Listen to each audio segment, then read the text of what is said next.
Born on January 9th, 1958, in Hekiman, Turkey, Mehmet Ali Ağca came from a poor peasant family.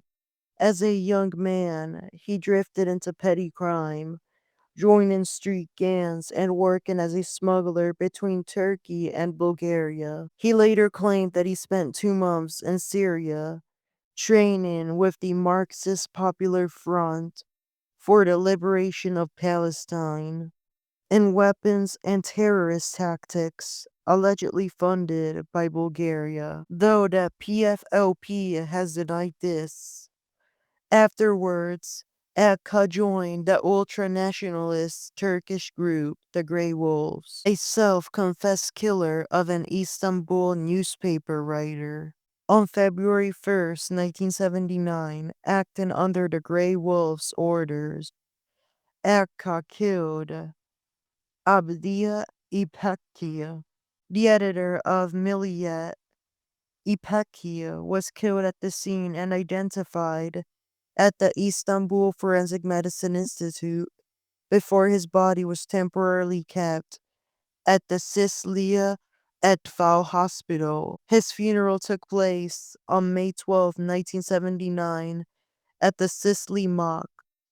The burial at the Zincirlikuyu Cemetery. This was conducted by the Suleymaniye Islamic Funeral Home Service, hosting Muslim families. Before this, Agca had already been in and out of jail for minor offenses, but nobody anticipated he would turn so violent. After the assassination, Agca fled Istanbul. A witness spotted him evading police and informed the authorities.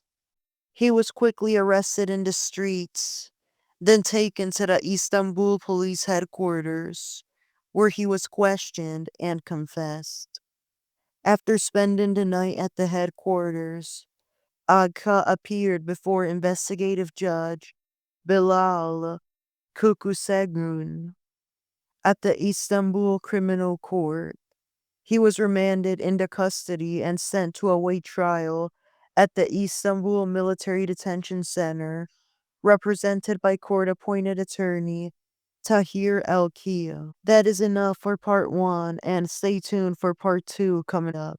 Welcome to part 2. Please follow this show meanwhile and like the episode. Also, share it to your loved ones. Agca really is known for trying to kill the Pope. However, we have not gotten to that yet. Right now, so far, we covered that he killed a news writer, in particular, the editor of a newspaper.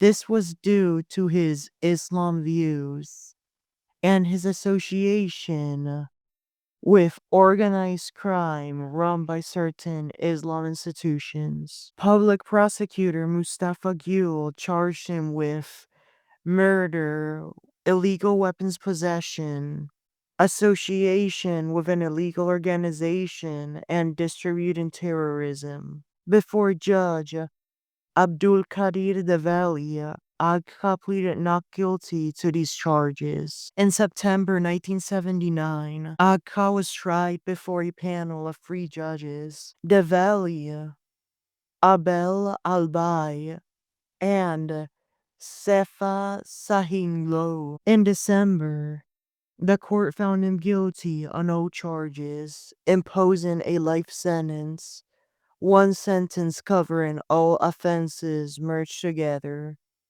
in particular the murder charge.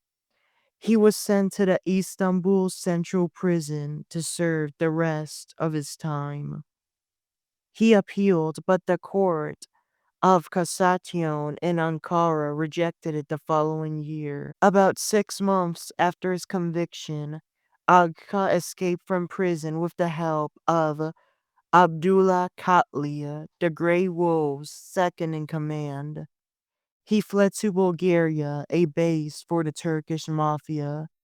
Journalists suggest that Agca and Katlia had previously collaborated on Impecky's assassination. and some even suspect Cattleya may have been involved in the later attempt on the Pope. According to investigative reports, Agca likely received help from sympathizers within security services during his escape. At the crash site where Catley died, authorities discovered a passport under the alias of Medhet Orzbay, previously used by Agca. Agca traveled across the Mediterranean in 1980, meeting with alleged accomplices in Rome, one fellow Turk and two Bulgarians. He claimed the mission was commanded by Zila Vasilev, the Bulgarian military attaché, and assigned by Turkish mafioso Bekir Salenk. Le Monde Diplomatique later alleged that Abdullah Katlia organized the assassination attempt with 3 million marks paid by Salenk of the Grey Wolves.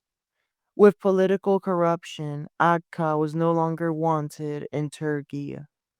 He planned to fire at St. Peter's Square to create a diversion with a small explosion and escape via the Bulgarian embassy.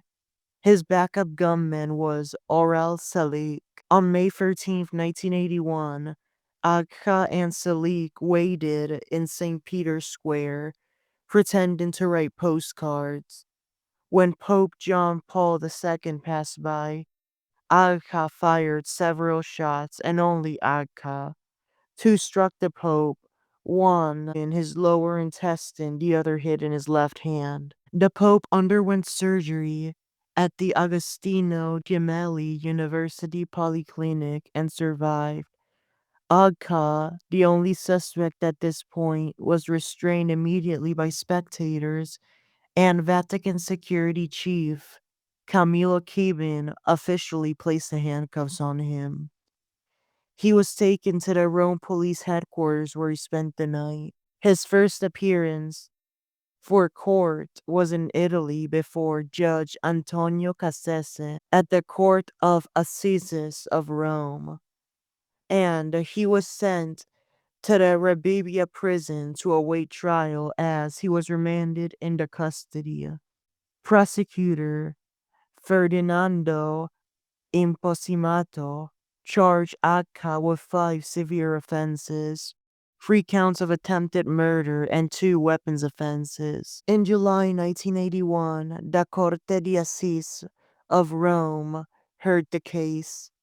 The panel consisted of the presiding judge Severino Santipiccia, Ferdinando Imposimato, the professional judge, as well as 6 lay judges serving from the public. On July 22, 1981, Agca was found guilty on all charges and sentenced to life imprisonment, remaining at the Rebibbia prison. Agca appealed, but the Corte d'Assisi di Appello, the appeals court, affirmed his conviction the following year. After nearly 19 years, in 2000, Pope John Paul II, who had forgave him at the prison, personally requested Agca's pardon.